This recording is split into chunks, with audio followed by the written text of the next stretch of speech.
Hello students, welcome to Edu Navigator, your ultimate learning hub. Today we will be studying combustion chapter 7 for DAV school class 8 science students. Today this is the third lecture of the four lecture series. In this we will be covering topics like 7.5 what happens when there is incomplete combustion, 7.6 flame, 7.7 fuel and calorific value, 7.8 harmful effects of fuel. So kindly click the bell icon so that you get notification when the other lecture series are uploaded or the next lecture of this series uploaded. Kindly watch the video completely so that you may understand all the concepts very clearly, and if there is any in chapter between chapter questions or exam style questions you can easily solve. So moving ahead, चलिए आगे बढ़ते हैं. What happens when there is incomplete combustion? तो 7.5 जो topic था वो था क्या होता है कि जब हमारा कंबशन जो है इनकम्प्लीट होता है. इनकम्प्लीट कंबशन में क्या होता है, ठीक है. तो इसमें पढ़ते हैं इनकम्प्लीट कंबशन में क्या होता है. ड्यूरिंग इनकम्प्लीट कंबशन के दौरान a part of the unburned carbon passes into the atmosphere. भाई इनकम्प्लीट कंबशन हुआ तो उसका मतलब क्या हुआ कि जो भी कार्बन है वो क्या हो गया, अनबर्न रह गया, मतलब पूरी तरह से जला नहीं, बर्न नहीं हुआ, ठीक है. तो इसका जो पार्ट है, एक हिस्सा जो है, it passes into the atmosphere. ये जो है एटमॉस्फेयर में पास हो गया इन द फॉर्म ऑफ, किस फॉर्म में, सूट, धुएं के फॉर्म में. जो काला काला धुआं निकलता है ना, वो काला काला जो है कार्बन का होता है धुआं. तो क्योंकि कंप्लीट कंबशन नहीं हुआ, इनकम्प्लीट हुआ, तो जो कार्बन का कुछ पार्ट जो कि अनबर्न रहा वो धुएं के फॉर्म में, सूट के फॉर्म में एटमॉस्फेयर में पास हो गया. This not only waste the fuel. अब इससे जो हमारा कार्बन अगर वो पूरा जलता तो हमें हीट देता वो, और हीट हमारे काम में आती, डिफरेंट वर्क प्रोसेस में काम आती, एनर्जी है जिसको हम दूसरे फॉर्म में कन्वर्ट करते. तो हमारा फ्यूल भी वेस्ट हुआ but also pollute the atmosphere. इसने फ्यूल को ही वेस्ट नहीं किया, इसने एटमॉस्फेयर को भी पोल्यूट कर दिया, क्योंकि जो कार्बन है ये हमारे एटमॉस्फेयर को पोल्यूट कर देता है.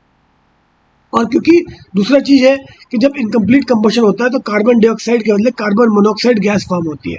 जो कार्बन मोनोऑक्साइड गैस है वो कार्बन डाइऑक्साइड गैस से काफ़ी ज़्यादा हार्मफुल है. कार्बन डाइऑक्साइड भी हार्मफुल है, उससे हमारे को जो है ग्रीन हाउस इफेक्ट होता है, ग्लोबल वार्मिंग होती है. लेकिन कार्बन मोनोऑक्साइड जो है एक पॉइजनस गैस है, ठीक है, बहुत ही ज़्यादा हार्मफुल गैस है.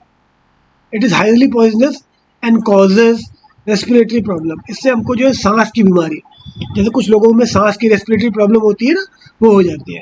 And it may prove to be very fatal, और ये लाइफ थ्रेटनिंग है, यानी कि ये हमारी ज़िंदगी के लिए बहुत ही ज़्यादा खतरनाक पॉइजनस गैस, ठीक है. तो ये दो जो है चीज़ें हो सकती है अगर हमारा इनकम्प्लीट कंबशन हो तो, ठीक है. चलिए नेक्स्ट स्लाइड की तरफ चलते हैं. तो टॉपिक 7.6 दैट इज फ्लेम. अब हम फ्लेम के बारे में पढ़ते हैं, ठीक है. तो फ्लेम क्या होता है. Flame may be defined as the region over which gases burn. तो फ्लेम क्या चीज़ होती है, ये एक रीजन है, इसको एक रीजन कहते हैं. उस रीजन में हमारी गैसेस बर्न होती है. फ्लेम क्या, आग. फ्लेम को हिंदी में क्या कहते हैं, आग. आग क्या चीज़ है, आग जो है वह रीजन है, इज ए रीजन जहाँ पे इन विच द गैसेस, जो भी गैसेस है, जो ज्वलनशील कंबस्टिबल गैसेस है, वो बर्न होती है. When you burn a piece of paper, यानी कि जब हम पेपर को बर्न करते हैं, पीस ऑफ पेपर को बर्न करते हैं, और ए वैक्स कैंडल या मोमबत्ती को, वैक्स मोमबत्ती मतलब मोम की बत्ती ना, मोम में जो बत्ती होती है उसको मोमबत्ती कहते हैं. वैक्स की कैंडल को बर्न करते हैं, ए फ्लेम इज प्रोड्यूस, उससे जो है फ्लेम प्रोड्यूस होती है, यानी आग जो है प्रोड्यूस होती है. On observing the flame of A lighted candle carefully, जब हम इस फ्लेम को, इस आग को जो है, लाइटेड कैंडल की आग को ढंग से देखेंगे, we find that it has 3 zones. हम देखेंगे, इसको ध्यान से देखेंगे तो हमको ये पता चलेगा कि इसमें 3 जोन है. ये जोन नंबर 1, ये जोन नंबर 2 और ये जोन नंबर 3. इसमें 3 जोन है. अगर हम इस फ्लेम को, इस आग को ढंग से देखेंगे तो इसमें 3 जोन है. जो बाहर की जोन है number 3, that is very hot, ये बहुत ही ज़्यादा हॉट होती है. जो बीच की जोन है नंबर 2, ये मॉडरेटली हॉट होती है. This is the number 2 zone. This is the third zone, very hot. और जो इनर मोस्ट जोन होती है number 1, it is the least hot, ये सबसे कम हॉट होती है, ठीक है। तो जो आउटर मोस्ट जोन होती है यहाँ पे कंप्लीट कंबशन होता है, और ये नॉन ल्यूमिनस, मतलब ये रोशनी जो है बहुत कम देती है। यहाँ पे कंबशन तो कंप्लीट होता है, यानी कि पूरा जो ज्वलनशील पदार्थ है पूरा जल जाता है, लेकिन ये जो रोशनी, ल्यूमिनस मतलब रोशनी, ठीक है, सबसे कम देती है। यानी जो वेरी हॉट जोन होती है जहाँ पे कंप्लीट कंबशन होता है वो जो है नॉन ल्यूमिनस, वहाँ पे रोशनी सबसे कम देती है। मिडिल जोन में जो है पार्शियल कंबशन, पूरी तरह नहीं, आधा कंबशन आधा नहीं हुआ, मतलब पार्शियल होता है, और ये येलो कलर की होती है, ठीक है, और ये मॉडरेटली हॉट होती है। और जो इनर मोस्ट जोन है यहाँ पे जो है अनबर्न्ड वैक्स पेपर्स होते हैं, यहाँ पे जो वैक्स है, जो मोम है, वो पूरी तरह से बर्न नहीं हो पाता, ये इनर मोस्ट जोन है। ब्लैक कलर के इसमें अनबर्न्ड वैक्स वेपर्स होते हैं, और ये लीस्ट हॉट होती है, इसमें सबसे कम हॉट होती है। ब्लैक कलर के क्या है, अनबर्न्ड वैक्स के वेपर्स जो है वो ब्लैक कलर के होते हैं। और जो मिडिल जोन है ये ल्यूमिनस होती है, मतलब सबसे ज़्यादा रोशनी मिडिल वाली जोन देती है, और येलो कलर की रोशनी से निकलती है। और इनर मोस्ट जोन में अनबर्न्ड वैक्स के ब्लैक वेपर्स होते हैं, ठीक है। तो ये हमारी 3 जोन हो गई, उसका टेम्परेचर वाइज ये है, उसका कंबशन वाइज ये है, और रोशनी वाइज भी ये है, लाइट वाइज भी ये है। समझ में आ गया आपको डिफ्रेंसिएशन, ठीक है। चलिए आगे बढ़ते हैं नेक्स्ट स्लाइड में। Innermost zone, innermost zone consist of unburned wax vapours, इसमें ब्लैक कलर के थे ना, ब्लैक कलर के अनबर्न्ड वैक्स वेपर्स होते हैं, और ये हमको कहाँ से मिलते हैं, मोल्टन वैक्स से मिलते हैं। It is given of by the molten wax, मतलब पिघली हुई मोम से मिलते हैं, और ये coldest part of the flame होता है, ये सबसे ज़्यादा ठंडा पार्ट होता है फ्लेम का। जो मिडिल और ल्यूमिनस जोन, जो मिडिल का जोन होता है जो कि सबसे ज़्यादा रोशनी देता है, जहाँ पे कंबशन कैसा होता है, पार्शियल कंबशन होता है, किसका, मोम का, वैक्स का। भाई क्या मोमबत्ती में क्या चीज़ जल रही है, वैक्स ही तो जल रही है, मोम ही तो जल रही है, तो पार्शियल कंबशन ऑफ वैक्स होता है, ठीक है। And takes place with the liberation of a lot of energy, इसमें भी काफ़ी ज़्यादा एनर्जी का लिबरेशन होता है। This energy partly decomposes the wax vapours into carbon particles, ये एनर्जी जो है, क्योंकि जब यहाँ पे कंबशन होता है, कंबशन ऑफ वैक्स वेपर्स का होता है, तो इससे लॉट ऑफ एनर्जी निकलती है, मतलब काफ़ी ज़्यादा एनर्जी निकलती है, वैक्स वेपर के कंबशन से काफ़ी एनर्जी निकलती है, और ये जो है डिकम्पोज करता है वैक्स वेपर को, कार्बन पार्टिकल्स में उसको तोड़ देता है। This zone of flame is hotter then the dark inner zone, अब अंदर कैसे, अंदर की जोन तो डार्क होती है सबसे ज़्यादा, उससे ज़्यादा गर्म होती है, ठीक है। And it is yellow in colour, luminous भी होती है, येलो इन कलर होती है। और जो आउटर मोस्ट जोन होती है वो नॉन ल्यूमिनस, इसमें रोशनी बिल्कुल भी नहीं होती आउटर मोस्ट जोन में। It is a zone of complete combustion, जैसे पार्शियल कंबशन होता है, इसमें कंप्लीट कंबशन होता है आउटर मोस्ट जोन में। Combustion of wax vapours and carbon particle, इसमें जो है जो वैक्स के जो वेपर्स है, ठीक है, वो जो कार्बन पार्टिकल में चेंज होते हैं, वो कार्बन पार्टिकल्स भी पूरी तरह से बर्न कर जाते हैं, ठीक है। और कार्बन जो है डायरेक्टली एटमॉस्फेयर में नहीं जाता, ये पूरा बर्न हो जाता है। The air from the sides of the flame mixes with unburned wax vapours, अब सबसे आउटर जोन में सबसे ज़्यादा क्यों कंबशन कंप्लीट कंबशन होता है, क्योंकि जो आउटर जोन में सबसे ज़्यादा एयर की अवेलेबिलिटी होती है, ठीक है। जैसे हम अगर पिछली साइड में जाएँ, हम इसमें ये देखते हैं कि आउटर जोन में ही क्यों कंप्लीट कंबशन होता है, इसी जोन में कंप्लीट कंबशन क्यों होता है, आउटर मोस्ट जोन में कंप्लीट कंबशन क्यों होता है, तो यहाँ पे एयर की सप्लाई हर जगह से आउटर मोस्ट जोन में, तो उसके पास सफिशिएंट एयर है ऑक्सीजन यानी कि, तो यहाँ पे कंप्लीट कंबशन होता है। अब जैसे हम अंदर जाएंगे तो एयर की सप्लाई थोड़ी कम हो जाएगी, है ना, एयर की सप्लाई कम हो गई तो पार्शियल कंबशन हुआ, ठीक है, और इतना ज़्यादा हॉट भी नहीं हुआ, लेकिन इल्यूमिनेट सबसे ज़्यादा होता है। इनर मोस्ट जोन में सबसे कम एयर की सप्लाई है, तो वहाँ पे अनबर्न्ड वैक्स पार्टिकल रहते हैं, तो इसलिए हमको पता चला कि आउटर मोस्ट जोन में सबसे ज़्यादा कंप्लीट कंबशन होता है, कंप्लीट कंबशन होता है। तो इसमें जो हमारा वैक्स है, वैक्स वेपर, वो जो कार्बन में ब्रेक डाउन मतलब टूट के कार्बन बन गए थे, वो भी कंप्लीटली कंबस्टिबल होके बर्न होके जो है वो भी पूरे बर्न हो जाते हैं, ठीक है। हमने ये देखा इसमें कि complete combustion of wax vapour and carbon particles यहाँ पे होता है। The air from the sides of the flame mixes with unburned wax vapours and carbon particles, air जो है क्योंकि सफिशिएंट अमाउंट ऑफ एयर होती है चारों तरफ से, वो मिक्स करती है अनबर्न्ड वैक्स वेपर और कार्बन पार्टिकल से, है ना, and burn then completely to form carbon dioxide, और में वहाँ पे कंप्लीट कंबशन हो जाता है जिससे कि कार्बन डाइऑक्साइड फॉर्म हो जाती है। और क्या चीज़ बनती है, कार्बन डाइऑक्साइड गैस और वेपर, वाटर वेपर यानी वाटर बन जाता H2O, ठीक है, कार्बन कार्बन डाइऑक्साइड का वाटर बन जाता है, CO2 प्लस H2O बन जाता है।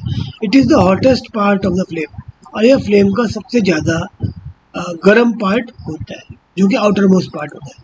ठीक है, अब एक्टिविटी करते हैं। चलिए तो एक्टिविटी 4 करते हैं। इस एक्टिविटी में हमको क्या करना है, take a candle of medium size, मतलब मीडियम साइज की कैंडल लो, ये कैंडल हमारी मीडियम साइज की, ठीक है, फिगर में आपको दिख रहा होगा, and fix it on the table, उसको टेबल में फिक्स कर दो, यहाँ पे टेबल में उसको फिक्स कर दो, मतलब टिका दो। लाइट द कैंडल, उस कैंडल को जलाओ, और फिर इसके बाद when the flame of the candle become steady, और जब इसकी फ्लेम, ये फ्लेम है इसकी, जब ये स्टेडी हो जाए, मतलब कई बार जलबुझ करती है ना फ्लेम, जब ये बिल्कुल ठीक से जल जाए, introduce a thin glass tube in the dark inner zone as shown. ये जो ग्लास ट्यूब है, ये ग्लास ट्यूब आपको दिख रही है, इसको इंट्रोड्यूस करो, मतलब इसको लाओ बिल्कुल इनर जोन में। जैसे आपने पढ़ा था अभी कैंडल की जो आग होती है, फ्लेम होती है, 3 जोन होती है, तो उसको सबसे इनर मोस्ट जोन में इसको इंट्रोड्यूस करो। ये ग्लास ट्यूब जो है हॉलो है, इसके अंदर जो है छेद है, ठीक है, ये आपको दिख रहा है। तो इसमें क्या है, यू विल नोटिस, आप देखोगे that the glass tube gets filled with greyish white vapour.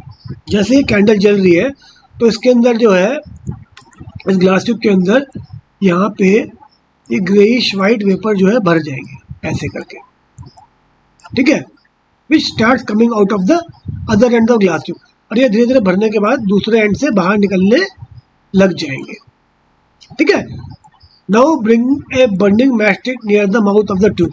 अब यहाँ पे जो है ये बर्निंग मैस्टिक है, इसको आपने जलाया और दूसरे एंड में जो है इसके पास ले आए, ठीक है। तो आपने क्या देखा, you will observe that the vapour catches fire, ये जो वैक्स वेपर है, they catches fire to produce flame, और यहाँ पे भी आग लग गई। तुमने क्या देखा, and produces a flame similar to that of the candle, जैसे कैंडल की फ्लेम है बिल्कुल वैसे ही इसने फ्लेम यहाँ पे प्रोड्यूस कर दी। तो इसको, इससे इस एक्टिविटी से मुझे क्या पता चला, दिस शोज दैट, ये हमें दिखाता है कि जो वैक्स वेपर है ये प्रेजेंट होते हैं, मतलब होते हैं इनर मोस्ट जोन में कैंडल के, और ये वो जो है अनबर्न रहते हैं। जब हमने ग्लास ट्यूब यहाँ पे इंट्रोड्यूस की, तो ये वैक्स वेपर जो कि अनबर्न थे, वो ग्लास ट्यूब से होते होते दूसरे एंड में पहुंच गए, और दूसरे एंड में जब अपने मैच स्टिक से आग लगाई, तो ये वेपर जो है, जो वैक्स के जो जल रहे हैं, यहाँ पे जल गए, बिल्कुल सिमिलर कैंडल की तरह। तो इससे हमें ये पता चला, ठीक है, कि अनबर्न्ड गैस वैक्स वेपर्स जो है ये इनर मोस्ट जोन में होते हैं कैंडल के। चलिए अब नेक्स्ट स्लाइड में चलते हैं, ठीक है। एक्टिविटी 5, अगली एक्टिविटी करते हैं। तो इस एक्टिविटी में हमें क्या करना है, this is activity number 5, take a candle and fix it on the table. इसमें हमने कैंडल ली, उसको एक टेबल में फिक्स कर दिया, देखो ये कैंडल है, हमने टेबल में फिक्स कर दिया। लाइट द कैंडल, अब इसका उसमें आग लगा दिया, ठीक है, candle, light the candle. Now introduce A clear glass slide into the luminous part of the flame. ये ग्लास स्लाइड है, इसको हमने ल्यूमिनस पार्ट, जैसे 3 जोन होते हैं, सबसे आउटर मोस्ट जोन जो कि हॉटेस्ट होता है, ल्यूमिनस जोन जो होता है वो होता है सेकंड नंबर का जोन, ठीक है ना। ये जो ग्लास स्लाइड है, ये जो है ये ग्लास स्लाइड है, ग्लास स्लाइड, ठीक है, ये ग्लास स्लाइड है। इसको हमने ल्यूमिनस जोन में, ल्यूमिनस जोन मतलब सेकंड जोन जो है, जो बीच का जोन है, इंट्रोड्यूस करो क्लियर ग्लास स्लाइड को into the luminous part of the flame. Glass slide बिल्कुल ट्रांसपेरेंट क्लियर ग्लास स्लाइड है, उसको हमने जो ल्यूमिनस पार्ट है, यानी जो सेकंड जोन है, उसमें उसको ऐसे करके फ्लैट लगा दिया। आपको दिख रहा होगा, ये आपको दिख रहा होगा, है ना, इसमें पिक्चर में, by holding it with a pair of tongs, और इसको जो है ये पेयर ऑफ टोंग्स जो है उससे आप इसको होल्ड कर दो, ऐसे करके लगा दो। Hold the slide in the same position for about 40 seconds and then remove it. इस स्लाइड को, जो हमारी ग्लास की स्लाइड है जो बिल्कुल क्लियर और ट्रांसपेरेंट थी, उसको जो मिडिल ल्यूमिनस जोन है, इनर मोस्ट और आउटर मोस्ट जोन के बीच का जो मिडिल येलो कलर का जो ल्यूमिनस जोन है, इस ग्लास स्लाइड को यहाँ पे होल्ड करो with a pair of Tong से, ठीक है ना, फॉर 40 सेकेंड्स, और फिर इसको रिमूव करो। तो you will observe a circular greyish black ring formed on the glass slide in which there is no deposition। इसमें आपको ये रिंग, ये देखो रिंग मिला ना, है ना, रिंग शेप की आकृति बनी हुई दिखेगी, जो कि ग्रेइश ब्लैक कलर की होगी, सर्कुलर ग्रेइश ब्लैक कलर की ring, on the glass slide in which there is no deposition in the middle of the ring. और यहाँ पे बीच में जो है कोई डिपोजिशन नहीं है, केवल रिंग की तरफ बाहर की तरफ डिपोजिशन है। ठीक है, मिडिल ऑफ द रिंग में there is no deposition in the middle of the ring. The black deposition is due to the unburned carbon particles in the luminous zone. अब ये जो आपको ब्लैक और जो आपका ग्रेइश ब्लैक का जो कलर दिख रहा है, ये क्यों है? क्योंकि ल्यूमिनस जोन में जो अनबर्न्ड कार्बन पार्टिकल्स है वो यहाँ पे आकर डिपॉजिट हो गए। ठीक है, ऑफ द फ्लेम। और जो सेंटर में बिल्कुल वाइट दिख रहा है आपको, यहाँ पे कोई डिपोजिशन नहीं है। The centre of the ring does not have any carbon particle because in this part over the darker inner zone it does not have any unburned carbon particle. इसमें कोई भी अनबर्न्ड कार्बन पार्टिकल इस zone में नहीं है, इसलिए यहाँ पे कोई भी डिपोजिशन नहीं हुआ। जबकि जो ल्यूमिनस जोन में ब्लैक डिपोजिशन है, क्योंकि यहाँ पे अनबर्न्ड कार्बन पार्टिकल्स है ल्यूमिनस जोन में। और यहाँ पे जो इनरमोस्ट जोन है वहाँ पे जो कोई भी अनबर्न्ड कार्बन पार्टिकल नहीं था। यहाँ पे क्या था, सारे के सारे वैक्स के वेपर थे, और वैक्स के वेपर ही जो है ब्लैक कलर के थे, जो कि उसके साथ ही है, ठीक है, कैंडल के साथ। ठीक है, तो चलिए अगली साइड की तरफ चलते हैं। एक्टिविटी 6। तो इसमें हम एक्टिविटी 6 करते हैं। एक्टिविटी 6 में क्या है? Hold a thin and long copper wire across the candle flame as shown for about 30 seconds. तो हमको थिन और कॉपर वायर जो है तीनों जोन्स में, एक तो इनर मोस्ट जोन, एक तो middle luminous zone, outer most zone. जो आउटर मोस्ट जोन है दैट इज ल्यूमिनस नहीं है वो, ठीक है, नॉन ल्यूमिनस जोन है वो। इनर मोस्ट जोन जो है सबसे ज़्यादा लीस्ट हॉटेस्ट है। मिडिल जोन जो है मीडियम हॉटेस्ट है, मॉडरेट हॉटेस्ट है, और आउटर मोस्ट जोन जो है सबसे ज़्यादा हॉटेस्ट है। तो इसमें हमको लॉन्ग कॉपर वायर जो है इसके थ्रू पास करनी है, इन तीनों जोन्स के थ्रू 30 सेकंड्स के लिए उसको रखना है पास करके। ठीक है, we will notice that the copper wire gets red hot in the non luminous part of the flame. ये जो copper red hot copper wire जो नॉन ल्यूमिनस पार्ट, जहाँ पे कंप्लीट कंबशन हो रहा है, ठीक है, वहाँ पे जो हमारी copper wire red hot colour की हो जाती है। ठीक है, it just gets blackened in the luminous part of the flame. और ये जो ल्यूमिनस पार्ट मतलब जो बीच का जोन है, ठीक है, जहाँ पे पार्शियल कंबशन हो रहा है, वहाँ पे क्योंकि अनबर्न्ड कार्बन पार्टिकल है, उस कारण वहाँ पे जो है वह ब्लैक कलर की हो जाती है। ठीक है, ये जो है आउटर मोस्ट जो पार्ट है दैट इज नॉन ल्यूमिनस। ठीक है, आउटर मोस्ट पार्ट जो ब्लैक एंड कॉपर वायर है ल्यूमिनस पार्ट है। ठीक है, तो ये हमको ऑब्जर्व करा हमने एक्टिविटी 6 में। चलिए अब अगली स्लाइड की तरफ चलते हैं। अब इसी फ्लेम टॉपिक में gold Smith while shaping the gold ornaments. जो गोल्ड स्मिथ होते हैं, गोल्ड स्मिथ कौन होते हैं? जो कि गोल्ड के ऑर्नामेंट्स यानी सोने के गहने बनाते हैं। Direct the non luminous part, जो हॉटेस्ट जोन का पार्ट जो है उसको डायरेक्ट उसको दिशा देते हैं of the flame of the lamp on the gold में जो हॉटेस्ट पार्ट है जो कि नॉन ल्यूमिनस होता है उसको जो है डायरेक्ट करते हैं, मतलब उसको दिशा देते हैं with the help of metallic blow pipe. किसकी मदद से? एक मेटालिक ब्लो पाइप होता है, उसकी मदद से जो हॉटेस्ट पार्ट है फ्लेम का उसको वहाँ पे वो दिशा देते हैं, उस हॉटेस्ट फ्लेम के पार्ट को गोल्ड ऑर्नामेंट में दिशा देते हैं। The temperature of this part is around, जो हॉटेस्ट पार्ट है फ्लेम का उसका टेम्परेचर लगभग 1300 डिग्री सेंटीग्रेड के करीब होता है, 1300 degree centigrade, which is sufficient to melt gold at specific points. जो कि इतना हाई होता है जो कि गोल्ड को यानी सोने को आराम से पिघला सकता है किसी भी स्पेसिफिक पॉइंट्स पे। ठीक है, दिस हेल्प्स देम, ये उनको मदद करता है to give proper shape to the gold ornament. जो गोल्ड ऑर्नामेंट है उनको प्रॉपर शेप, साइज, डिज़ाइन देने में मदद करता है। इसलिए वो जो है ये तरीका यूज़ करते हैं जिसमें मेटालिक ब्लो पाइप होता है, उससे वो ब्लो करके hottest part of the flame को उसको डायरेक्ट करते हैं, उसको दिशा देते हैं गोल्ड के ऑर्नामेंट्स में। ठीक है, आपको शायद ये समझ में आ गया होगा गोल्ड के ऑर्नामेंट बनाने के लिए क्या क्या कारीगर होते हैं और वो कैसे दिशा देते हैं, किस हेल्प से करते हैं, वो आपको समझ में आ गया होगा। चलिए अगली स्लाइड की तरफ चलते हैं। Fuel and calorific value. ठीक है, फ्यूल और उसकी कैलोरीफिक वैल्यू। तो चलिए टॉपिक 7.7 है fuel and it's calorific value. Fuel and calorific value क्या होता है जी, ये इसको पढ़ते हैं। इसमें क्या होता है? The amount of heat energy produced on completely burning 1 kilogram of a fuel in pure oxygen is called the calorific value of fuel.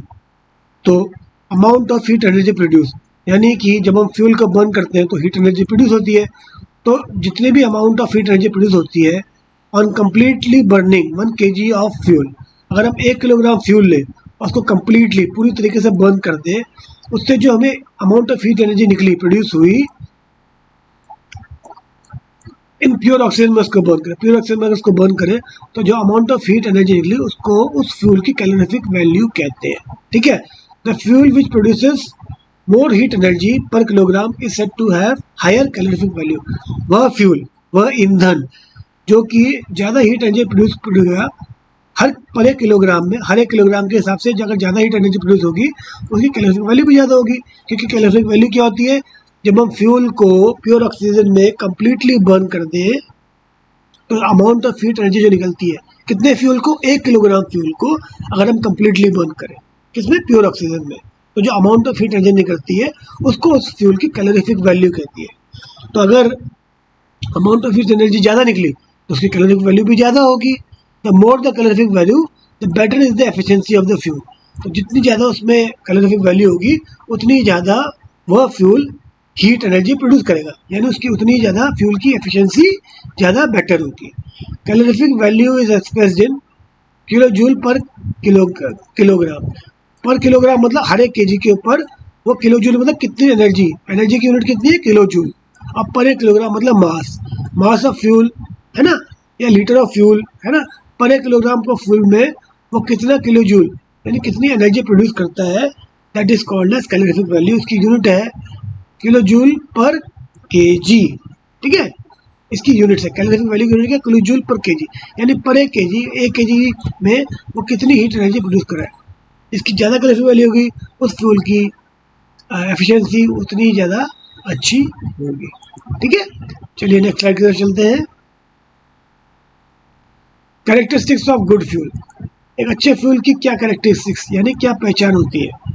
ठीक है, good fuel should be, good fuel, अच्छा फ्यूल कैसा होना चाहिए, इट शुड बी चीप, सस्ता होना चाहिए, readily available, आराम से मिल जाए, यानी आप बहुत दूर भाग रहे हो वो फ्यूल ही नहीं मिल रहा है, एंड ईजी टू ट्रांसपोर्ट, और ट्रांसपोर्टेशन में भी कोई प्रॉब्लम नहीं आनी चाहिए, यानी आप ट्रांसपोर्टेशन कर रहे हो उसमें आग लग गई रास्ते में, या स्पिल ऑफ हो गया मतलब गिर गया, ठीक है, हवा में उड़ गया, गैस है तो हवा में उड़ गई, तो ईजी टू ट्रांसपोर्ट होना चाहिए, ज़्यादा प्रॉब्लम नहीं आनी चाहिए, रेडिली अवेलेबल, आसानी से मिल जाना चाहिए, और चीप, सस्ता होना चाहिए, ईजी टू स्टोर, अब स्टोर करने में भी आसानी होनी चाहिए, है ना, स्टोरेज इसकी ईजी होनी चाहिए, कैलोरीफिक वैल्यू हाई होनी चाहिए। कैलोरीफिक क्यों आनी चाहिए, क्योंकि जितनी ज़्यादा कैलोरीफिक वैल्यू होगी उतनी ज़्यादा वो हीट प्रोड्यूस होगा, और जितनी ज़्यादा वो हीट प्रोड्यूस करेगा उतनी हमारी हीट एनर्जी हमारे को डिफरेंट कामों में हम उसको यूज़ कर सकते हैं।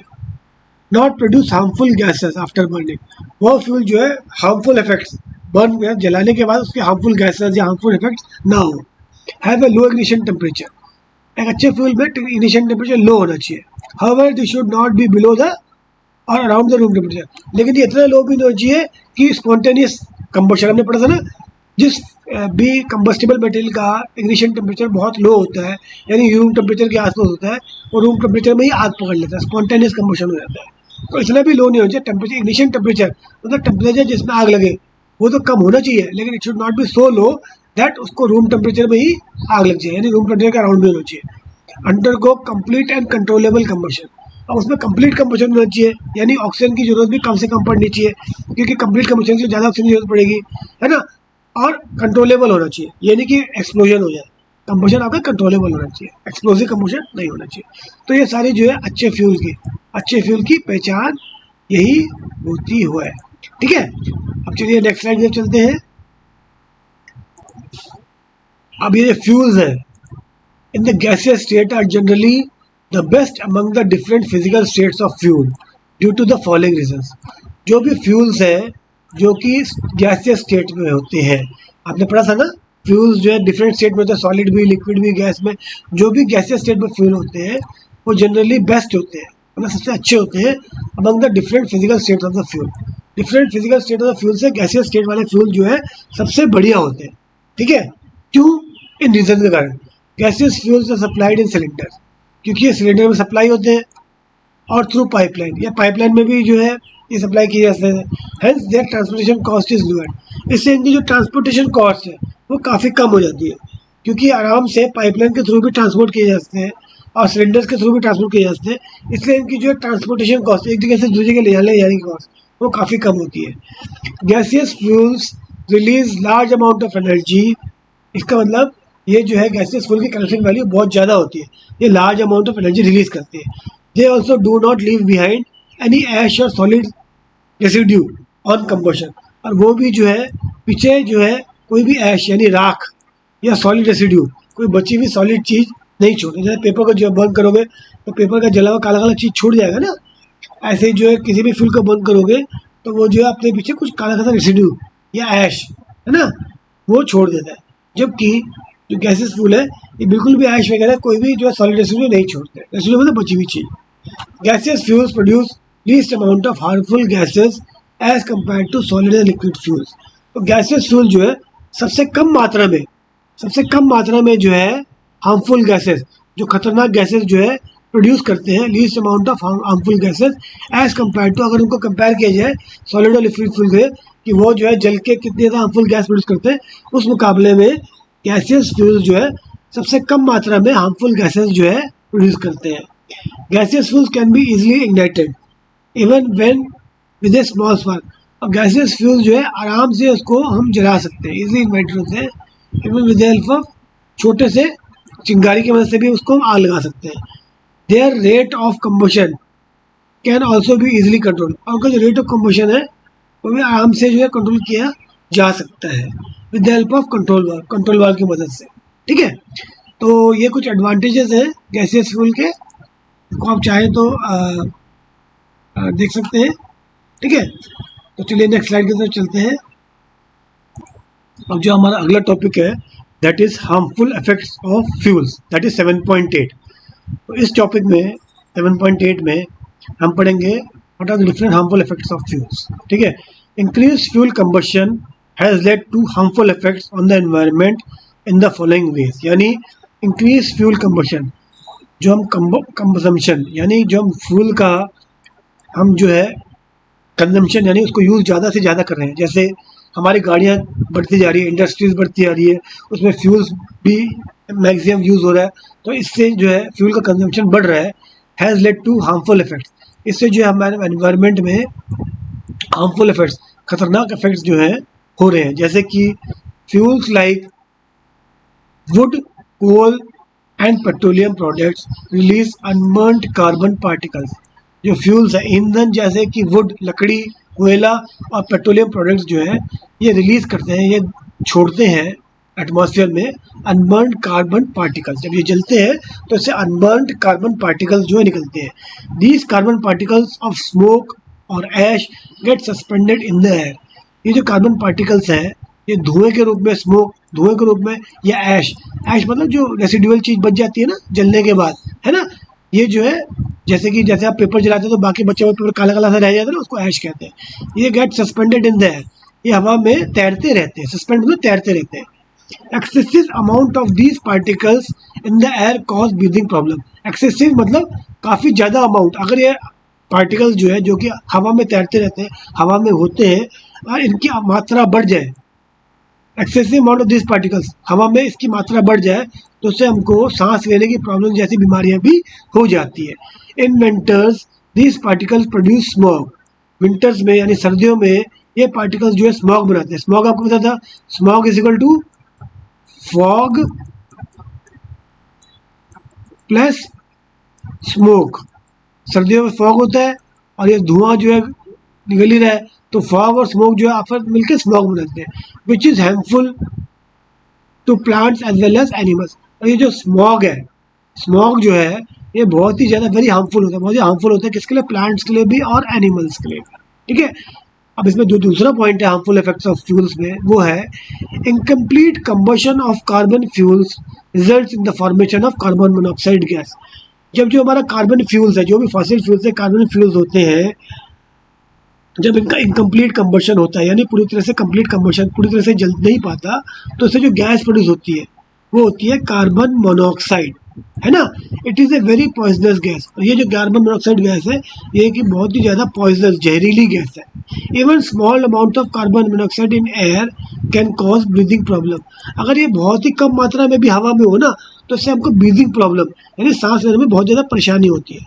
Large amount of it can prove fatal, और थोड़ी ज़्यादा बढ़ जाए इसकी मात्रा हवा में तो ये हमारे सेहत के लिए, हमारे जीवन के लिए बहुत ही ज़्यादा खतरनाक हो सकती है। ठीक है, तो हार्मफुल इफेक्ट ऑफ फ्यूल का पॉइंट 3 ये है कि combustion of the most fuel releases carbon dioxide. जो ज़्यादातर फ्यूल से उसको जलाते हैं, कंबशन करते हैं, जलाते हैं, तो कार्बन डाइऑक्साइड गैस रिलीज होती है एनवायरनमेंट में, है ना।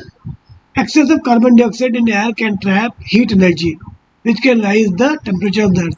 अगर बहुत ही ज़्यादा हम फ्यूल जलाएं और कंप्लीट कंबशन हो रहा है, कंप्लीट कंबशन के बाद कार्बन डाइऑक्साइड गैस भी हवा में आ रही है, तो क्योंकि कार्बन डाइऑक्साइड जब बढ़ जाएगी तो कार्बन डाइऑक्साइड की प्रॉपर्टी होती है गैस की, ये जो हीट है ये अपने अंदर सोख लेता है, ट्रैप कर लेता है। ठीक है, इससे क्या होगा कि टेम्परेचर ऑफ द अर्थ बढ़ जाएगा। ठीक है, हमारे जो अर्थ का एटमॉस्फेयर और अर्थ का टेम्परेचर बढ़ने लग जाएगा। This is called as global warming. तो ग्लोबल वार्मिंग जो है कार्बन डाइऑक्साइड की इसी प्रॉपर्टी के कारण कि वो हीट को ट्रैप यानी हीट को सोख लेती है अपने अंदर, इसी कारण जो है ग्लोबल वार्मिंग का खतरा हो जाता है। इससे होगा क्या, this can result in melting of polar glaciers. जो भी हमारे नॉर्थ पोल और साउथ पोल में ग्लेशियर्स है, बड़े बड़े बर्फ के पहाड़ है, वो मेल्ट यानी वो पिघलने लग जाएंगे, which in turn can lead to rise in sea level. जिससे कि जो समुद्र का लेवल है, पानी का लेवल जो है समुद्र में वो बढ़ जाएगा। उससे क्या होगा, फ्लड्स यानी बाढ़ आ जाएगी। कहाँ पे, कोस्टल एरिया में।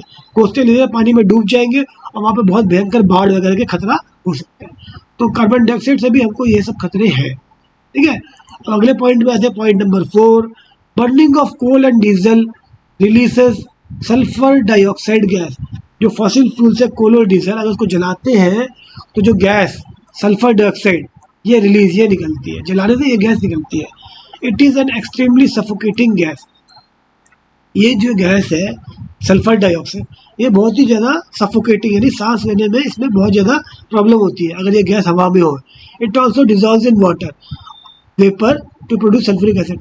और ये जो सल्फर डाइऑक्साइड गैस है ये वाटर वेपर में, हवा में जो वाटर वेपर होते हैं उसमें डिजॉल्व हो जाती है और सल्फ्यूरिक एसिड का फॉर्मूला क्या था, H2SO4 बना देती है। ठीक है, और फिर इसके बाद इट रेन्स, और जब बारिश होती है द एसिड, कौन सा एसिड है, सल्फ्यूरिक एसिड दस प्रोड्यूस। तो उससे जब रेन होती है तो सल्फर डाइऑक्साइड के साथ पानी मिलके सल्फ्यूरिक एसिड बनाता है, और फिर इसका ये एसिड जो है बन जाता है, और ये जो है एसिड रेन, इसको कहते हैं एसिड रेन। ठीक है, और ये किसको डैमेज करता है, जो भी बिल्डिंग्स है, प्लांट्स है, ट्रीज है, एनिमल्स है, इन सबको ये डैमेज करता है, और इसको एसिड रेन भी कहते हैं। ठीक है, जैसे ताजमहल वो पीला पड़ गया, क्यों, एसिड रेन के कारण। सल्फर डाइऑक्साइड जो है वाटर वेपर या बारिश के पानी के साथ मिलके सल्फ्यूरिक एसिड बना दिया, और एसिड से तो पत्थर या संगमरमर या प्लांट्स और ट्रीज और एनिमल्स ये सारी चीज़ें खराब हो जाती हैं, तो इससे भी जो है बड़ी प्रॉब्लम होती है। तो ये 4 पॉइंट्स है, these are the harmful effects of the fuels, ये आपको याद होने चाहिए। The use of diesel and petrol as fuels in automobiles is being replaced by CNG. जो हम पहले डीजल और पेट्रोल यूज़ करते थे ऑटोमोबाइल्स में फ्यूल के तौर पे, ईंधन के तौर पे, उसको अब हम रिप्लेस कर रहे हैं, उसको हटा रहे हैं सीएनजी से, कंप्रेस्ड नेचुरल गैस। सी मतलब कंप्रेस, एंड मतलब नेचुरल, जी मतलब गैस। दिस इज बिकॉज, ये इसलिए कि CNG producers less harmful products, क्योंकि सीएनजी जो है कम हार्मफुल, कम जहरीले प्रोडक्ट्स प्रोड्यूस करती है ना, and is therefore a more eco friendly and cleaner fuel. और ये जो है ज़्यादा जो है इको फ्रेंडली मतलब एनवायरनमेंट के लिए अच्छा जो है साफ़ सुथरा अल्टरनेटिव है, मतलब विकल्प है, और क्लीन फ्यूल है। ठीक है, क्योंकि इससे जो है हार्मफुल प्रोडक्ट्स जो है इसके जलने से कम निकलते हैं। ठीक है, चलिए नेक्स्ट स्लाइड की तरफ चलते हैं। So this is the end of the part 3 of the 4 lecture series. तो इस लेक्चर में एक बार रिवाइज करते थे हमने क्या पढ़ा था। इस लेक्चर में हमने पढ़ा था what happens when there is incomplete combustion, क्या होता है जब इनकम्प्लीट कंबशन होता है। 2 केस हमने पढ़े थे, है ना, कि अनबर्न्ड कार्बन जो है एटमॉस्फेयर में चले जाता है, जिससे फ्यूल और एटमॉस्फेयर, फ्यूल भी वेस्ट होता है, एटमॉस्फेयर भी पोल्यूट होता है। कार्बन मोनोऑक्साइड जो कि एक बहुत ज़्यादा पॉइजनस गैस है, ये हमें रेस्पिरेटरी प्रॉब्लम करती है, जो कि बहुत फेटल है। फिर साथ में पढ़ा फ्लेम्स के बारे में, कितने जोन्स होते हैं फ्लेम के, 3 जोन्स होते हैं, inner most zone, middle zone और आउटर मोस्ट जोन। और फिर कंप्लीट कंबशन जो है आउटर मोस्ट जोन में होता है, क्योंकि वहाँ पे फुल ऑक्सीजन होती है की प्रेजेंस होती है, एयर की प्रेजेंस होती है। मिडिल जोन में इनकम्प्लीट कंबशन होता है, पार्शियल कंबशन होता है, और इनर मोस्ट जोन में इनकम्प्लीट कंबशन होता है, मिडिल जोन में पार्शियल कंबशन होता है ना। और फिर इसके बाद सबसे आउटर मोस्ट जोन सबसे हॉटेस्ट होती है, फिर मिडिल मोस्ट जोन जो है मीडियम होती है, और सबसे इनर मोस्ट जोन सबसे कम हॉटेस्ट होती है ना। और फिर इसका हमने देखा था कार्बन डिपोजिशन ऑफ पार्टिकल्स होता है मिडिल मिडिल जोन में, है ना। ये सब भी हमने पढ़ा था, डिफरेंट एक्टिविटीज देखी थी इसमें, है ना, कि हमारा जो है वैक्स जो है हमने हॉलो ट्यूब ली थी एक्टिविटी में, जिसमें हमने हॉलो ट्यूब जो है इनर मोस्ट जोन में रखी थी। हमने कहा था वैक्स जो है उसके थ्रू पास हो रही है हॉलो ट्यूब के थ्रू, और फिर उसका अदर एंड में हमने जला के देखा जो कि फ्लेम की तरह ही चल रही है। और फिर उसके बाद हमने ग्लास ट्रांसपेरेंट ग्लास शीट रखी थी मिडिल जोन में, जिसमें हमने ये देखा था कि कार्बन डिपोजिशन हो रहा है ना। फिर इसका हमने पढ़े फ्यूल और कैलोरीफिक वैल्यू, तो डिफरेंट टाइप्स ऑफ फ्यूल पढ़े हमने, ये देखा कि गैसेस फ्यूल सबसे बेस्ट होते हैं, है ना। और फिर हमने कैलोरीफिक वैल्यू पढ़ी, कैलोरीफिक वैल्यू क्या चीज़ होती है, कैलोरीफिक वैल्यू जो है amount of heat energy release when we burn 1 kg of fuel, ये सब पढ़ा। फिर हार्मफुल इफेक्ट्स ऑफ फ्यूल पढ़े, क्या क्या हार्मफुल इफेक्ट्स ऑफ फ्यूल है ना, कि एसिड रेन होती है, और फिर इसके बाद जो है कार्बन मोनोऑक्साइड गैस निकलती है, कार्बन डाइऑक्साइड गैस के कारण ग्लोबल वार्मिंग होती है ना। और क्या कहते हैं उसको फ्यूल्स जो है इनका इनका इनकम्प्लीट कंबशन होता है, इससे भी ब्रीदिंग प्रॉब्लम्स होती है, ये सब हमने पढ़े। तो इसी तरह हमारा ये पूरा रिवीजन कंप्लीट होता है।